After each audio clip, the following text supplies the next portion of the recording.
अस्सलाम वालेकुम। उम्मीद करता हूँ आप सब लोग खैरियत से होंगे। मैं मोहम्मद अमीर हमजा। इस वीडियो में बात करेंगे कि अगर आपकी मौसमी मकई की फसल 40 से 50 दिन की हो चुकी है तो फिर फसल में किन एहतियातों की ज़रूरत है। यानी कि अगर आपकी फसल में पॉलिनेशन का अमल शुरू हो चुका है तो आप फसल को गर्मी की शिद्दत से किस तरह से बचा सकते हैं। तो वीडियो में आगे बढ़ने से पहले मैं आपसे गुजारिश करूंगा कि अगर आप इस चैनल पर नए हैं तो इस चैनल को सब्सक्राइब कर दें ताकि आपको आने वाली मजीद वीडियोज़ भी वक्त पर मिलती रहें। तो काश्तकार भाइयों, जिन काश्तकारों ने मौसमी मकई की फसल अगेती काश्त कर ली थी उनकी फसल इस वक्त पॉलिनेशन पर है, यानी कि फसल टेस्टिंग स्टेज पर आ चुकी है।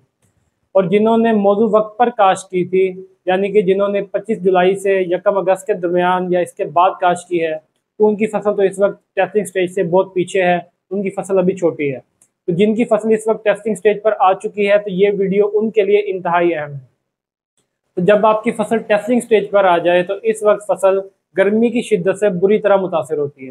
तो इस वक्त अगर फसल को गर्मी की शिद्दत से बचा लिया जाए तो फिर पॉलिनेशन का अमल भी अच्छी तरह अंजाम पा जाता है और फसल में दाना बनने का अमल भी बेहतर तरीके से हो पाता है।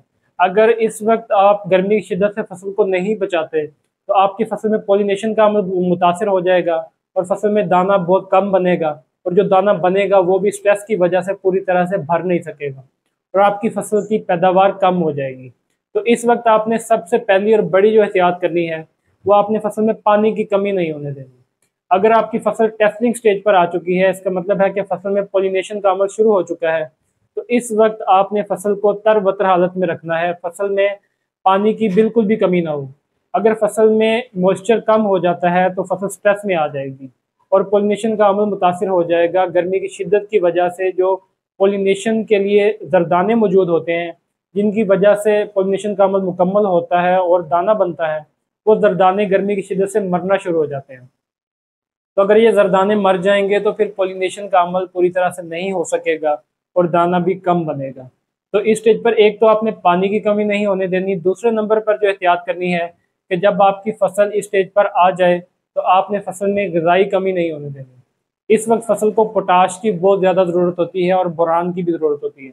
अगर आपने ज़मीन की तैयारी में बोरान का इस्तेमाल किया था फिर तो आपको मज़ीद बोरान इस्तेमाल करने की ज़रूरत नहीं है, लेकिन अगर आपने ज़मीन की तैयारी में बोरान का इस्तेमाल नहीं किया तो बेहतर है कि इस स्टेज पर आप बोरान का इस्तेमाल कर लें, क्योंकि बोरान के इस्तेमाल की वजह से फसल के जो जरदाने होते हैं जिनसे पॉलिनेशन होनी होती है वो मजबूत हो जाते हैं, वो गर्मी की शिद्दत को बर्दाश्त करने की सलाहियत बेहतर कर लेते हैं, जिससे कि पॉलिनेशन का अमल ज़्यादा गर्मी में भी जारी रहता है और मुतासर नहीं होता। तो इस स्टेज पर आप या तो पोटाशियम नाइट्रेट का इस्तेमाल कर लें या आप एसओपी का इस्तेमाल कर सकते हैं, या फिर आप पोटाश और बोरान दोनों का इस्तेमाल करें।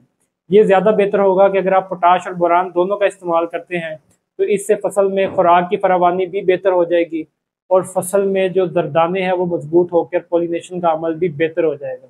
उम्मीद करता हूँ आपको मेरी ये वीडियो पसंद आई होगी। अगर वीडियो पसंद आई है तो इस चैनल को सब्सक्राइब कर दें ताकि आपको आने वाली मज़ीद वीडियोज़ भी वक्त पर मिलती रहें।